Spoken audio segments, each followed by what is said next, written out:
அந்த நிகழ்ச்சி நம்ம சவுக்கு மீடியாவில் பேசுகிற இந்த நிகழ்ச்சிக்கெல்லாம் வழக்கு போடும்போது எல்லா வழக்குலையும் மாலதியை கூட சேர்த்துக்கிறாங்க, பார்த்துருப்பீங்க நீங்கள். அது என்னென்னா அச்சத்தை ஏற்படுத்துறது.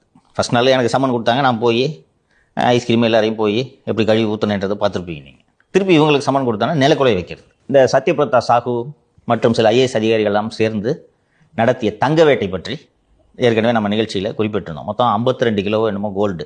இவனுங்களும் ஃப்ராட் பசங்க தான். நான் சொன்னேன் அந்த நிகழ்ச்சியில் ஏற்கனவே, இந்த விக்ரம், யோகேஷ் கோத்தாரி என்ற 2 பேர் 52 கிலோ வாங்கிக்கிட்டு ஐஏஎஸ் அதிகாரிகிட்டே ஆட்டை போடலன்னு அவங்க ட்ரை பண்ணியிருக்கேன்.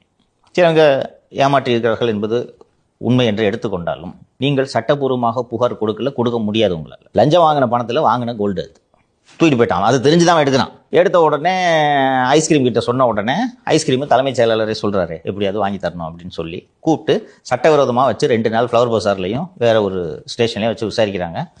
அதற்குள்ளே அங்கே அந்த ஸ்டேஷனுக்கு வழக்கறிஞர்கள் சென்று அதுக்கப்புறம் நாமளும் நம்ம சேனலில் பேசணும்னு விட்டுட்டு என்ன பண்ணியிருக்காங்க, விக்ரம்னு ஒரு ஜுவல்லரு, யோகேஷ் கோத்தாரின்ட்டு இன்னொரு ஜுவல்லரு, இவங்க 2 பேரோட மனைவி அரெஸ்ட் பண்ணிடுறாங்க. என்ன கேஸ் தெரியுமா?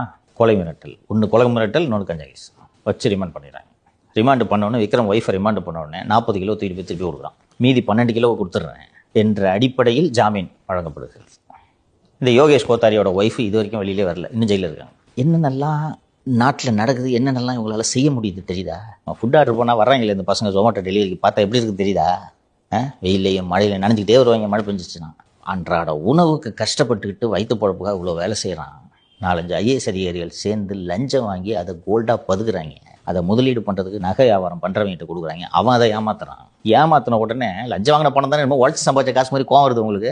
அவன் ஏமாத்திட்டு போயிடுறான். அதை ரெக்கவரி பண்ணுறதுக்கு நீங்கள் காவல்துறையை பயன்படுத்தி ஏமாற்றியவர்களுடைய மனைவி மீது நீங்கள் பொய் வழக்கு போட்டு சிறைக்கு அனுப்புகிறீர்கள். பொதுவாக எப்பயும் வந்துட்டு மெத்து கேஸ் தான் சாப்பிடுவோம். இது இந்த கொலை மிரட்டல்னு சொன்னால் போன உடனே